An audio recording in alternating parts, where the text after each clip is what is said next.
नमस्कार, मी गायत्री स्वामी आणि आपण पाहत आहात सकलम. 11 मे 1998 रोजी राजस्थानमधील पोखरण येथे तत्कालीन पंतप्रधान अटल बिहारी वाजपेयी यांच्या काळात माजी राष्ट्रपती तथा वैज्ञानिक missile man of India doctor APJ Abdul Kalam यांच्या नेतृत्वाखाली दुसरी अणुचाचणी यशस्वी झाली. त्या दिवशी भारताच्या अणुशक्तीची तंत्रज्ञानाची प्रगती जगाच्या पटलावर पुन्हा एकदा अधोरेखित झाली आणि यासाठी 1999 पासून 11 मे हा दिवस राष्ट्रीय तंत्रज्ञान दिवस म्हणून साजरा केला जातो. 21व्या शतकातील तंत्रज्ञान वेगाने बदलतंय. नवनवीन शोध, यात AI, generative AI, semiconductors, bio engineering, quantum computing, super computers या सर्वच क्षेत्रात जगभर वेगवान प्रगती होतीये. याने आपण सगळेच जण विस्मयचकित आणि भांबवून गेलेलो आहोत. आजच्या राष्ट्रीय तंत्रज्ञान दिवसाच्या निमित्ताने भारताची तंत्रज्ञानातील प्रगती, संधी आणि आव्हाने याचे चिकित्सक विश्लेषण आपण आजच्या भागात जाणून घेऊयात. बाबा, खूप बोर होतंय. काहीतरी नवीन फ्रेश ऑर्डर करा ना. माझ्याकडे एक सरप्राईज आहे. गोकुळचा आस्वाद परंपरेचा, गोकुळ आईस्क्रीम सोबती प्रत्येक क्षणाचा. गोकुळ आईस्क्रीम. 2025च्या वर्ल्ड इंटेलेक्च्युअल प्रॉपर्टी रिपोर्टनुसार वर्ल्ड इनोव्हेशन इंडेक्स मध्ये भारत 38व्या क्रमांकावर आहे आणि याच इंडेक्स मध्ये 2015 साली आपण 81व्या क्रमांकावर होतो. यामुळे अर्थातच आपण इनोव्हेशन मध्ये प्रगतीपथावर आहोत असे वाटते. अशा आकड्यांवर आपण खुश होऊन थांबायचं नाही, कारण भारताला सर्वात मोठा धोका हा चीन पासून आहे आणि याच रिपोर्टनुसार चीन हा सातत्याने तंत्रज्ञान विकासात टॉप 10 देशांमध्ये येतो. याच्यासोबतच काही युरोपियन देश, अमेरिका, दक्षिण कोरिया आणि सिंगापूर हे देशही तंत्रज्ञान विकासात अग्रक्रमावर आहेत. एका रिपोर्टनुसार सध्या भारतात 128 युनिकॉर्न्स आहेत, तर जगाच्या 30% युनिकॉर्न साधारणतः 279 ते 416 युनिकॉर्न्स चीनमध्ये आहेत. आज भारतात दिल्ली, मुंबई, बंगळुरू, गुरुग्राम अशी 3-4 शहरं सोडली तर 140 करोड लोकसंख्या असलेल्या देशात कुठे जागतिक तंत्रज्ञानाला टक्कर देऊ शकतील असे टेक हब्स नाहीयेत. तंत्रज्ञानात अथवा कोणत्याही क्षेत्रात दीर्घकालीन शाश्वत प्रगती करायची असेल तर संशोधन आणि विकास हाच त्याचा पाया असतो. भारताने 2026 साठी 66,784 कोटी रुपये या कामासाठी लावलेत. ऐकून हा आकडा फार भव्य दिव्य वाटतो, पण प्रत्यक्षात तो आपल्या GDPच्या 0.6 ते 0.7% आहे. अगदीच नगण्य.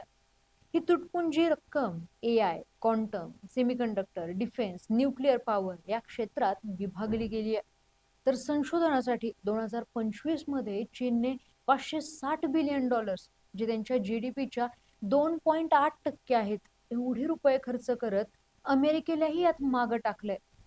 यात AI, क्वांटम AI, बायोटेक यावरती चीनने भर दिलाय. भारत आणि चीन यांच्यातील संशोधन क्षेत्रातली जरी मोठी असली तरी एक गोष्ट स्पष्ट आहे, ती म्हणजे तंत्रज्ञानाचा आवाका, तंत्रज्ञानातील जागतिक स्पर्धा, भारताची जोखीम घेण्याची क्षमता याचा विचार न करता तंत्रज्ञान क्षेत्रातील टॉप गोष्टी जसं की AI, quantum, semiconductor, defence, nuclear power आपण निवडल्यात. यामुळे त्या गोष्टींचा फायदा होण्यापेक्षा तोटाच जास्त होतोय. या क्षेत्रात प्रगती करणं गरजेचंच असलं तरी यात जागतिक स्पर्धा टोकाची आहे. त्यात भारताकडे AI क्षेत्रात कुशलतेने काम करणाऱ्या तरुणांचा अभाव आहे. परकीय आणि खाजगी गुंतवणूक ही फार कमी आहे. ग्रामीण व शहरी भागातील डिजिटल डिवाइड, सायबर सुरक्षा धोरणात खालावलेली राजनैतिक व प्रशासकीय मानसिकता सगळीकडेच दिसून येईल.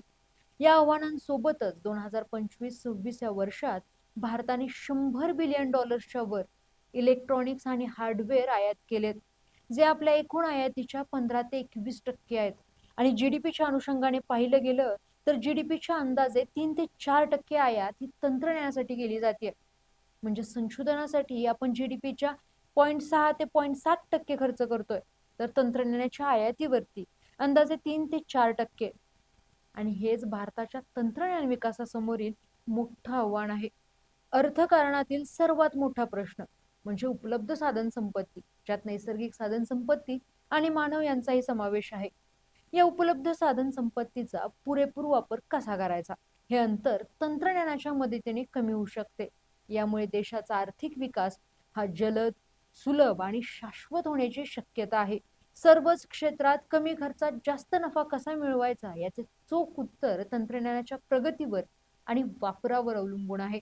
तंत्रज्ञान हे केवळ विज्ञान, आर्थिक वाढ, जीडीपी, आर्थिक विकासापुरतं मर्यादित नाहीये, तर तंत्रज्ञानाने आपलं आयुष्य व्यापलंय.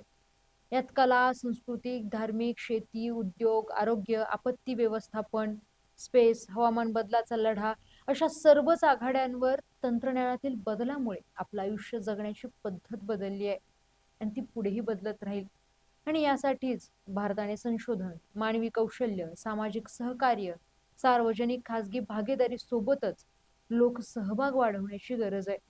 आणि तेव्हाच आपण या जागतिक स्पर्धेत तग धरू शकू आणि वेळीच तंत्रज्ञानाच्या गेम मधील महत्वाचा प्लेअर बनू शकू.